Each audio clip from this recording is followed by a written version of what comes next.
The boy walked into class without shoes. Again. Mrs. Brennan noticed his feet first, red from the cold, cracked at the heels, the kind of damage that doesn't happen in a day or a week. It was November in Minnesota. Snow had already fallen twice, and 8-year-old Marcus Hayes was walking through it barefoot. This was the third time in 2 weeks. If you're hooked already, smash that subscribe button because what happens next will absolutely wreck you. The first time Mrs. Brennan assumed he'd forgotten them at home. Kids forgot things. Jackets, lunches, homework. The second time she'd asked him about it quietly after class. Marcus had shrugged, said his shoes didn't fit anymore.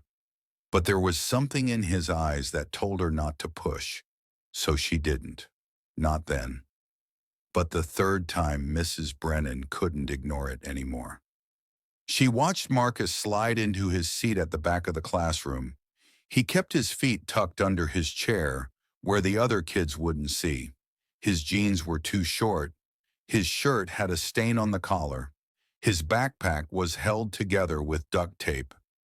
Mrs. Brennan had been teaching for 17 years. She knew the signs, but knowing and doing something about it were two different things. During lunch, she walked to the office and pulled Marcus's file. Emergency contact, Lisa Hayes, single mother, no other information. Mrs. Brennan made a decision. After school, she drove to Target. She bought Marcus a pair of sneakers, size 3, blue and gray because that's what boys his age seemed to like. She also bought socks, a warm jacket, gloves. The total came to $93. It wasn't much, but it was something. The next morning, Mrs. Brennan arrived early. She put the shopping bag on Marcus's desk before any of the other students arrived. No note, no explanation. She wanted to give him privacy. Marcus walked in 10 minutes before the bell. He saw the bag and froze. He looked around the room like he was expecting a prank. Mrs. Brennan pretended to organize papers at her desk. Marcus opened the bag slowly, pulled out the shoes. His face didn't change. He didn't smile. He didn't cry. He just stared at them for a long time. Then he put them on. They fit perfectly. Mrs. Brennan felt a small victory in her chest, the kind that reminded her why she became a teacher in the first place. But the victory didn't last long. The next afternoon, there was a knock on her classroom door. It was after school. Most of the kids had gone home. Mrs. Brennan was grading papers. She looked up and saw a woman standing in the doorway. Thin, tired, dark circles under her eyes that looked permanent. "Are you Mrs. Brennan?" the woman asked. Her voice was quiet, strained. "Yes," Mrs. Brennan said, standing. "Can I help you?" The woman stepped inside. She was wearing a coat that was too big for her. Her hands were shaking. "I'm Lisa Hayes," she said, "Marcus's mother." Mrs. Brennan's stomach dropped. She'd crossed a line. She knew it immediately. Some parents were proud, defensive. They didn't want charity, especially from a teacher who didn't know their situation. "I'm sorry if I overstepped," Mrs. Brennan started. "I just noticed Marcus didn't have shoes and I thought—" "Why did you do it?" Lisa interrupted. Her voice cracked on the last word. Mrs. Brennan hesitated. "I just wanted to help." Lisa's eyes filled with tears, and then she started to cry. Not soft tears, deep, wrenching sobs that shook her entire body. Mrs. Brennan didn't know what to do. She stepped forward, unsure if she should touch Lisa or give her space. "I'm sorry," Lisa gasped. "I'm so sorry." "You don't have to apologize," Mrs. Brennan said gently, but Lisa shook her head violently. "You don't understand," she said. "I had shoes for him. I bought them 3 weeks ago. They were in the closet. Mrs. Brennan frowned. Then why wasn't he wearing them? Lisa wiped her face with the back of her hand. She looked at Mrs. Brennan with an expression that was part shame, part devastation. Because I sold them, Lisa whispered. The room went silent. Mrs. Brennan felt something cold settle in her chest. You sold them? She repeated. Lisa nodded. I sold them for $40 to a woman at the grocery store. Her son needed shoes and she had cash, and her voice broke again. I needed the money more. Mrs. Brennan didn't know what to say. Lisa sank into one of the student desks. She looked so small sitting there. I'm not a bad mother, Lisa said, and it sounded like a plea. I'm not. I didn't say you were, Mrs. Brennan said quietly. But you're thinking it, Lisa said. Everyone thinks it. The school counselor, the social workers, even Marcus. He looks at me sometimes like he knows I'm failing him. Mrs. Brennan pulled up a chair and sat across from her. Why did you need the money? She asked. Lisa laughed bitterly. Why do you think? Rent, food, bills. Pick one. What about Marcus's father? Gone, Lisa said flatly. 3 years ago.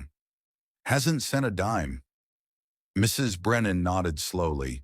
She'd heard versions of this story before. Different names, same desperation. I work 2 jobs, Lisa continued. Mornings at a diner, nights cleaning office buildings. I'm gone before Marcus wakes up, and I don't get home until after he's asleep. My neighbor checks on him after school, but she can't do much more than that. That's a lot, Mrs. Brennan said. It's not enough, Lisa said. It's never enough. I'm drowning, and every time I think I'm about to reach the surface, something else drags me back down. Last month, my car broke down. $1,500 to fix it. I don't have $1,500. I don't even have 150. Her voice was rising now, anger mixing with grief. So yes, I sold my son's shoes. Because I had to. Because the rent was late and my landlord was threatening to evict us, and I didn't know what else to do. And Marcus, her voice cracked. Marcus told me it was okay. He told me he didn't need them, that he'd be fine.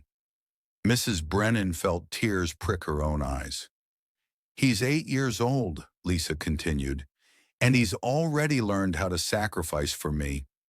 What kind of mother lets that happen? A mother who's doing her best, Mrs. Brennan said. Lisa shook her head. My best isn't good enough. They sat in silence for a moment, and then Mrs. Brennan asked the question she wasn't sure she wanted the answer to. Why are you telling me this? Lisa looked at her with red, swollen eyes. Because when Marcus came home yesterday wearing those shoes, he was so happy. He kept showing them to me, telling me how nice his teacher was, how lucky he was. Lisa's voice broke again. And I realized he thinks kindness is luck, like it's something rare, something he doesn't deserve. Mrs. Brennan's throat tightened. I came here to thank you, Lisa said, but also to tell you the truth, because you should know what you're dealing with. You should know that no matter what you do, it won't be enough, because I can't give him what he needs. And one pair of shoes doesn't change that. Mrs. Brennan leaned forward. You're right, she said. One pair of shoes doesn't change everything, but it changes something. And sometimes something is enough to get through one more day. Lisa stared at her. I'm not here to judge you, Mrs. Brennan continued. I'm not here to save you, but I am here to help Marcus. And if that means buying him shoes or bringing him extra lunch or staying late to help with homework, then that's what I'm going to do. Not because you're failing, but because he deserves it. Lisa's face crumpled. I don't know how to accept help, she whispered. Then learn, Mrs. Brennan said gently. For him. Lisa nodded slowly. She wiped her eyes again and stood up. Thank you, she said, for the shoes, for listening, for not calling CPS. Mrs. Brennan stood too. I'm not calling anyone, but I do want to help. Is there anything else Marcus needs? Lisa hesitated. A winter coat, she said quietly. His is from 2 years ago. It doesn't zip anymore. I'll take care of it, Mrs. Brennan said. Lisa's eyes filled with tears again, but this time she didn't try to hide them. Why are you doing this? She asked. Mrs. Brennan thought about it for a moment. Because someone did it for me once, she said. It was true. When Mrs. Brennan was 10, her father lost his job. They'd moved 3 times in 1 year, chasing work that never materialized. She remembered wearing the same pair of jeans for weeks because they couldn't afford new ones. And she remembered her 5th-grade teacher, Mrs. Palmer, who'd noticed. Mrs. Palmer never made a big deal about it. She just quietly left a bag of clothes in Mrs. Brennan's locker one day. Jeans that fit, a sweater, a pair of shoes. Mrs. Brennan had never forgotten that kindness, and she'd promised herself that if she ever had the chance, she'd pay it forward. Lisa reached out and squeezed Mrs. Brennan's hand. Thank you, she said again. And then she left. Mrs. Brennan stood alone in her classroom, staring at the empty doorway.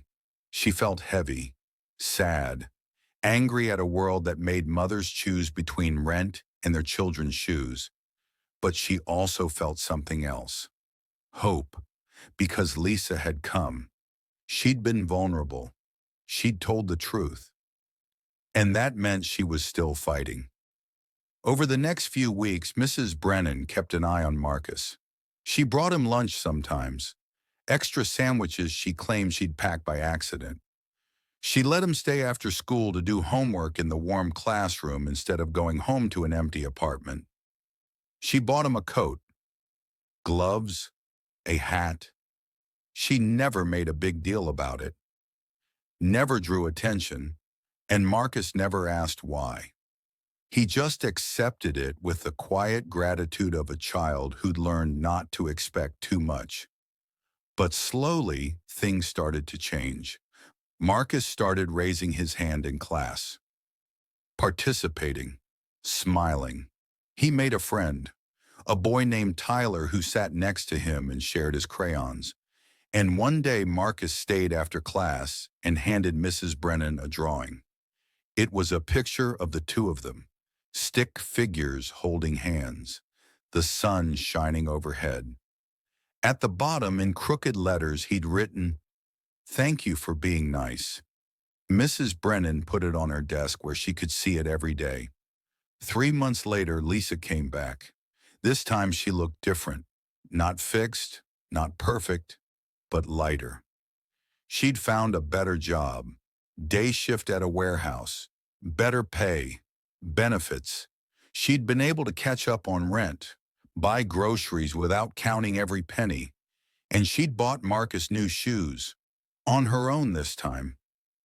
I wanted you to know, Lisa said, that it's getting better. Not perfect, but better. Mrs. Brennan smiled. I'm proud of you. Lisa's eyes filled with tears, but she was smiling too. I'm proud of me too, she said. And then she hugged Mrs. Brennan, tight and long and full of gratitude. When she pulled away, Lisa looked at her seriously. You saved us, she said.